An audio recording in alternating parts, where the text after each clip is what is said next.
I believe I have said it before, but honestly, the reasons for owning a next-gen console have been few and far between. It has now been a year and a half since their respective launches, and sure, there have been some fun and decent titles on both sides. However, a lack in game-changing exclusives coupled with merely a small stable of cross-platform hits is surely going to frustrate the early adopters. When will the investment really start to feel like it's starting to pay off? Well, today I say this. It has begun! It's hard to believe that we have been putting this show on for you guys for nearly 4 years. Like, holy shit, like I was a baby when I started and I'm all old and wrinkly. But that's fine. I'll grow old and shitty together. But yeah, man, 4 years of talking movies, video games, comics, all things Geekgasmic, and filled to the teat in confetti. If memory serves me right, our first video game review was indeed on Mortal Kombat 9. Well, now Mortal Kombat X10 has invaded the shelves of Earthrealm, and we're gonna review it in a little something we call Good Meh Shite.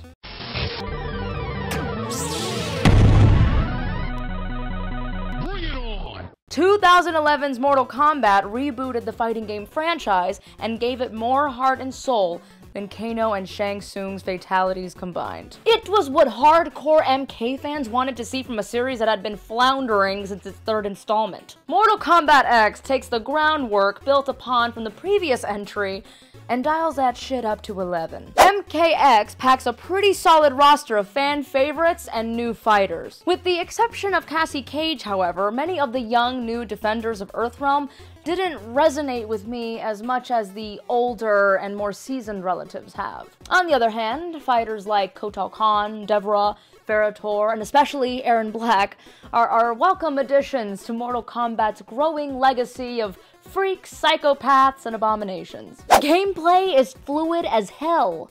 I just spit all over the camera to express my enthusiasm. MKX is easy enough to pick up and play for beginners, as well as those of you who have been to the far reaches of Outworld once or twice before. The feature that truly sets this game apart from others in the franchise is the style variation. This element is way different than the fighting stance element that developers toyed around with back in the Mortal Kombat Deadly Alliance days. Style variation effectively turns your favorite combatant into 3 different fighters. The only element that stays the same across all variations of a character is their staple move, like Scorpion's Harpoon. You have variations that focus on defensive moves, grapple attacks, ranged attacks. The combinations are virtually endless, and depending on the variation that you choose, can make or break your fight against a particularly tough opponent. Mortal Kombat has always been a series that has produced some off-looking character models and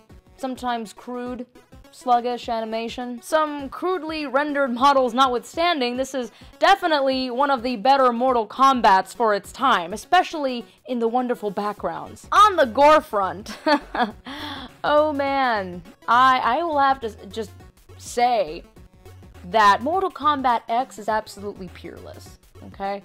This game has some of the sickest and most creative fatalities that this series has ever seen.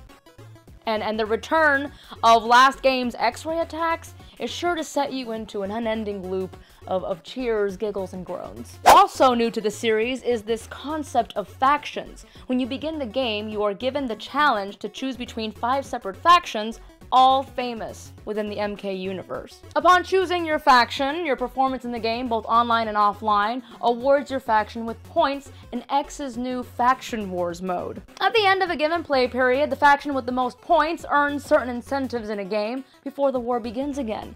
This mode injects a little RPG element in the fighting franchise. Woo! So how did this game rank overall?